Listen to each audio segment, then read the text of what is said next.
Bonjour! Aujourd'hui, je vais parler de confiance en soi, qui est un grand thème dans l'entrepreneuriat et dans le développement personnel plus globalement. On en parle beaucoup, mais souvent, je trouve que c'est pas dans la bonne acceptation et pas de la bonne manière. Donc voilà, je voulais remettre de la clarté sur cette notion-là. En fait, on vient souvent me voir, on me dit oui, Lisa, j'aimerais avoir plus confiance en moi, j'ai pas assez confiance, etc. Voilà, on sort tout ce truc-là.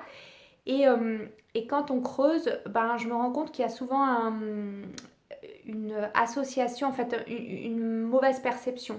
C'est que, en fait, moi je vois la confiance en soi comme un iceberg.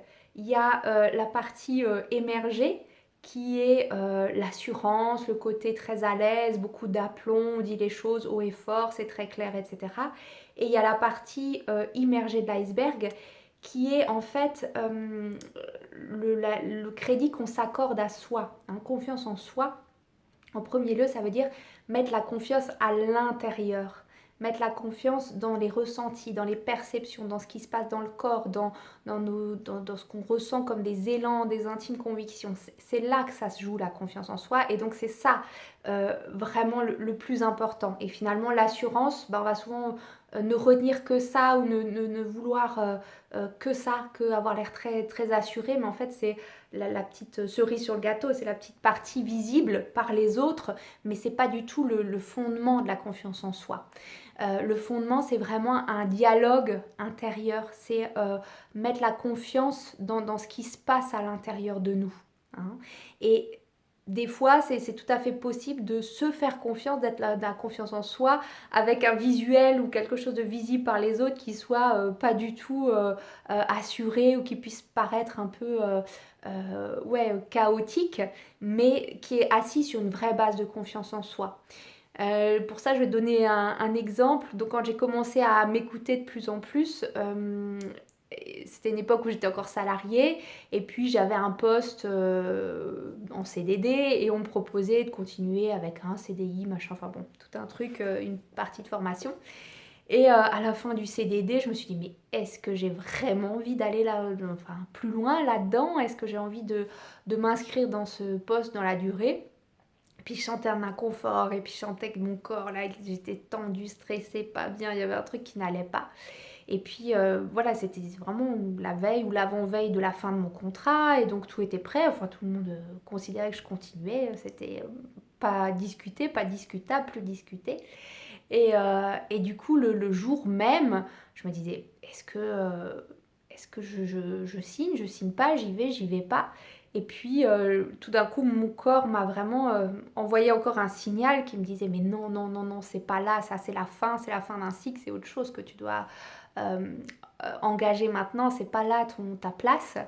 Et du coup, voilà, je suis sortie de mon bureau, je suis allée chez mon supérieur hiérarchique à l'époque, et j'ai pas eu le temps de réfléchir, je me suis assise et j'ai dit non, en fait, je pars. Et à ce moment-là, je bégayais, je tremblais, j'étais dans tous mes états, c'était tout sauf de l'assurance, et j'étais tout sauf à l'aise pour dire ça. Donc de l'extérieur, tu peux dire, oh, elle n'a pas du tout confiance en elle, etc. Mais pour moi, c'est un acte de confiance, parce que là, j'ai mis la confiance dans mon ressenti, dans ce que je sentais comme intimement juste pour moi. Et peu importe en fait à ce moment-là si c'est joli à voir, si c'est convaincant de l'extérieur, on s'en fout. C'est euh, il y a de l'harmonie, il y a de l'ajustement à l'intérieur. Et c'est ça la base de la confiance en soi. C'est là que ça se passe en premier. Et en fait, c'est après, au fur et à mesure, et plus tu avances et plus tu fais confiance à tes ressentis, plus ça va se traduire aussi par une assurance extérieure. Mais la base, elle est non visible. C'est dans la relation de soi à soi, et dans un dialogue avec son corps, avec ses sensations, que ça se passe avant tout.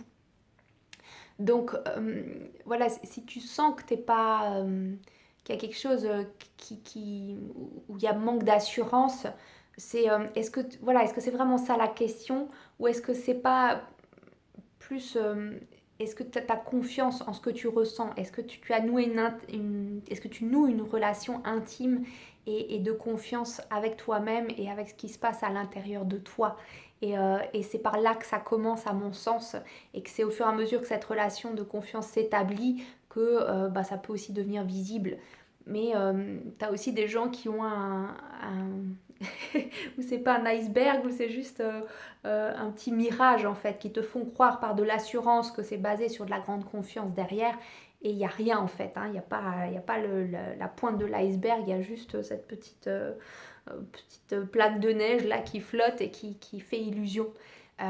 Donc voilà, vraiment, ce que je t'invite à faire si tu sens effectivement qu'il y a encore beaucoup de doutes, ou que tu n'es souvent pas très à l'aise, c'est de commencer par être à l'aise, ou de voir comment tu peux être à l'aise à l'intérieur et mettre de la justesse à l'intérieur, et pas de vouloir d'abord être dans qu'est-ce qui va être visible ou comment on va me percevoir.